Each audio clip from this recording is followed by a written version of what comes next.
Yeah.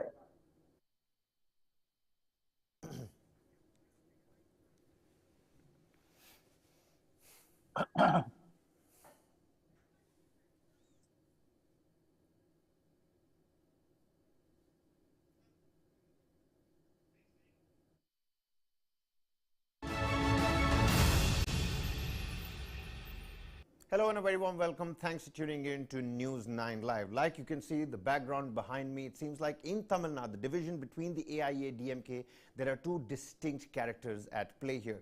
Edappadi Palaniswami, his faction, well, of course, celebrating the verdict coming from the Supreme Court. Meanwhile, O Panneerselvam and his faction certainly disappointed. Well, why?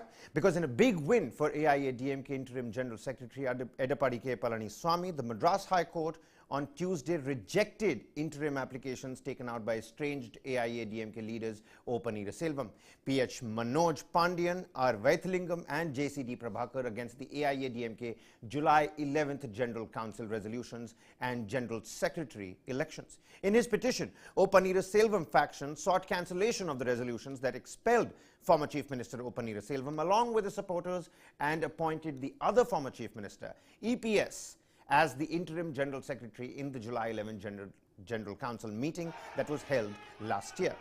Meanwhile, what does this mean for the AIADMK factions and what does this mean for Tamil Nadu politics? To put that into context, I'm joined by JVC Sriram, author and political analyst who's with us on the broadcast. A warm welcome on the panel, sir. How are you looking at the developments coming out, the celebrations when we're looking at EPS? Of course, heads hung low when you look at the OPS faction. But what does this mean for the party in the run-up to various other political, polls that are coming, and of course the local body polls? There is so much at stake here as well. We've already seen, Shashikala ever since last year. She, surfaced again. Those voice messages, her voice messages to OPS, the cadres coming out in support, all of that at play. And let's not forget, only recently several AIADMK members have already, been on this exodus from various other places, especially Chengalpat, where about 100 women, cadre also left the party as well. How are you looking at these developments? Certainly an interesting time for Tamil Nadu. I think it was a very much expected one. Right from day one, when the General Council meeting was going on, I have been live in various news channels mentioning that this is a situation where it's going to be heavily in favor of EPS because the courts go by the numbers, the court goes by the law, by the letters. And based on all those things, I think the verdict was expected, and OPS can only draw solace and again go for an appeal, can go for the Supreme Court. But eventually, I think he will have to come to the, probably an understanding that it is a case where it's not going anywhere. And he is going to probably, come to terms. Probably, his options are very limited. One, he can probably join AMMK, which is headed by TTV Dinagaran. Number two, he can float his own party. Or number three, he can mend his ways even now with EPS. That's an option which is there. Okay. But how does that happen? How does that happen? Mr. Sriram, how does that happen? How does he mend his ways with EPS? See, the point is that EPS is the General Secretary. There is no two ways about it. There are no two ways about it. So as a result of which, now he comes to a conclusion that, okay, I have gone up to the Supreme Court. It has been decided that EPS is going to be the General Secretary. So let me get an honorable, retirement from politics. As a result of which, probably I will become the Presidium Chairman, or I'll become the Deputy General Secretary. And that is one way by means of which, that provided EPS is willing to. In fact, I think a couple of months back, I had said that OPS is no more in control of his political destiny. The control of OPS, it lies in the hands of EPS. Now, EPS will have to decide what is in store for OPS. So as a result of which, there can be a window of opportunity where OPS says, for the sake of my son's future, I would be in a position to mend my ways. I accept the leadership of EPS and I would be playing a second fiddle. That's the only possibility lies as far as an ADMK is concerned. There is no other possibility.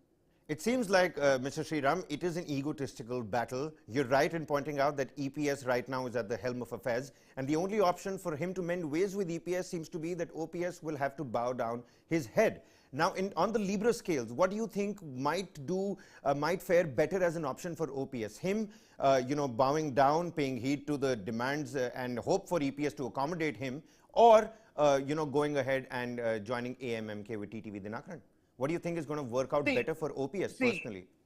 See, OPS is in this last leg of his political journey. Let's understand he's probably 70 plus. As a result of which, he will have to look at the future of his son. His son is an MP. O.P. Ravindranath is an MP. So as a result of which, I feel that for his son's future, it is better for him to mend ways with AIADMK and take an honorable, probably retirement from politics at the end of the day.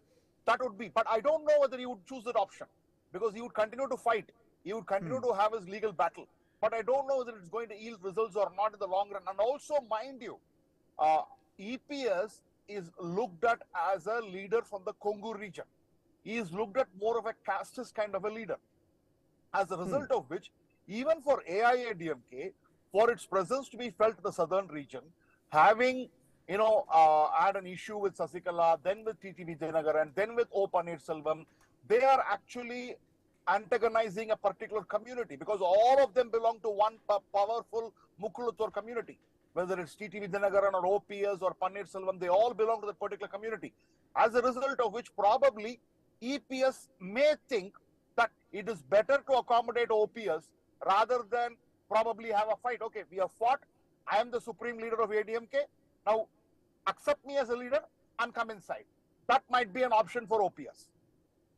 Well, so what you're saying is EPS might also be, open to the idea of OPS then coming back into the AIADMK fray.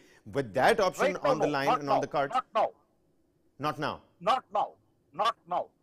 But so the timing is suspect and in question as well. What do you think is going to be a better time frame for OPS to play this AIADMK please take me back in card? After all his legal options are ruled out, after all his legal options are out, he has tried everything. Everything is out. Now he has no other option. At that point of time, he probably would decide that option. And now that EPS has, major control of power with him, what do you think it means for the cadre of the party? Because let's not forget, AIADMK is in fact a cadre-based party. What does this mean for the cadre of the party now that EPS is at the helm of affairs completely?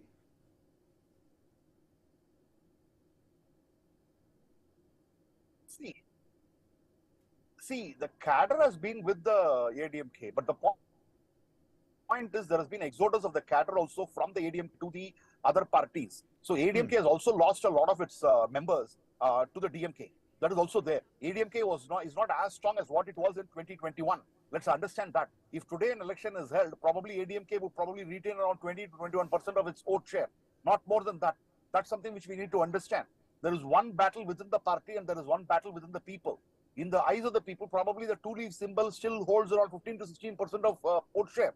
It is no more a 30% or a 40% party. It is literally a 20% party, which you will understand if any elections are held immediately. All right. Mr. Sriram, do stay on with us. We've got a reaction coming from Edappadi K Palaniswami after, the verdict coming from the Madras court as well, and celebrations all around him. Let's quickly take a look at that.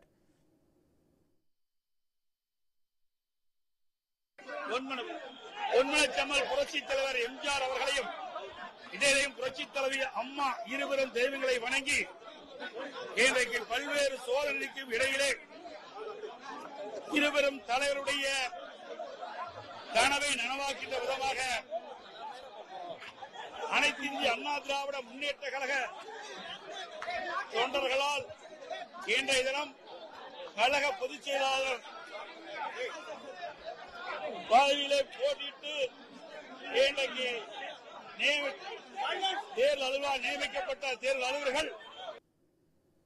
Well, Mr. Sriram, it's interesting that, MGR and Jayalalitha have also been invoked in this particular reaction coming from Edappadi K Palaniswami, something that OPS also kept on doing. Let's not forget his particular phone call conversations with Shashikala that had also, come about. What is the factor of Jayalalitha, MGR that maybe OPS could use in its battle to again make his way inroads into the AIADMK? No, I don't think it is going to be a major factor. They will have to use MGR and Jayalalitha. That's what they have to use. But what is going to be, how much is it going to play dividends? That's the most important thing. At the end of the day, as I was telling you, AIADMK is no more. It is probably not the same outfit as what it was probably 1.5 years back. So that we have to keep in mind. Having kept in mind those things, we need to look into the whole spectrum. Because right now, AIADMK does not have more than 20% of its vote share. Because in the 2021 elections in Erode East constituency, they lost by a margin of, say, 9,000 votes. But today, they have lost by more than 66,000 votes. AIADMK is no more the kind of major force it was. Annamalai is emerging as a major force in Tamil Nadu, in the southern districts, and also in part of Kongu districts.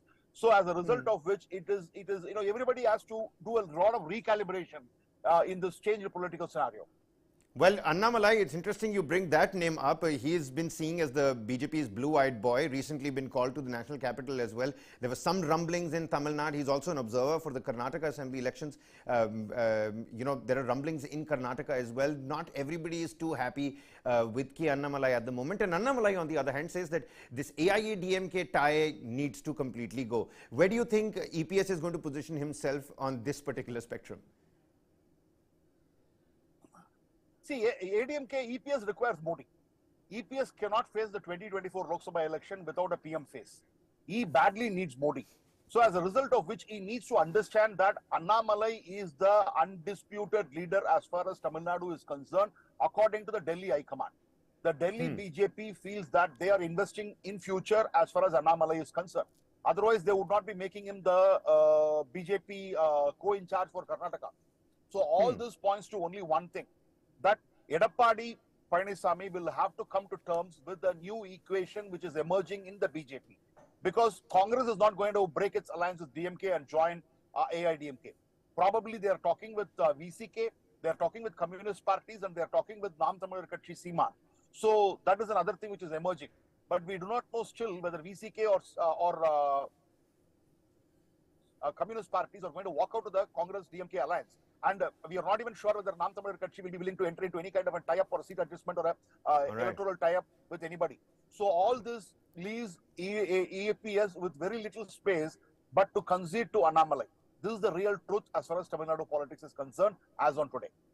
Well, absolutely. Many thanks for joining with us at JVC Sriram with those insightful inputs. Certainly, putting into perspective what's really happening in Tamil Nadu. He's also of the opinion that just like the BJP is investing in the future with K. Annamalai, maybe O Panneerselvam should do the same, since he's towards the last leg of his political career and should focus on his son as well. Meanwhile, EPS, now all alone, has to fight that battle about what to do before the upcoming elections, about what to do with other regional and sub-parties in the state of Tamil Nadu. We're going to continue to probe this Tamil Nadu tussle. Meanwhile, slipping into a quick break here, news content continues on News 9 Live. Thanks for watching.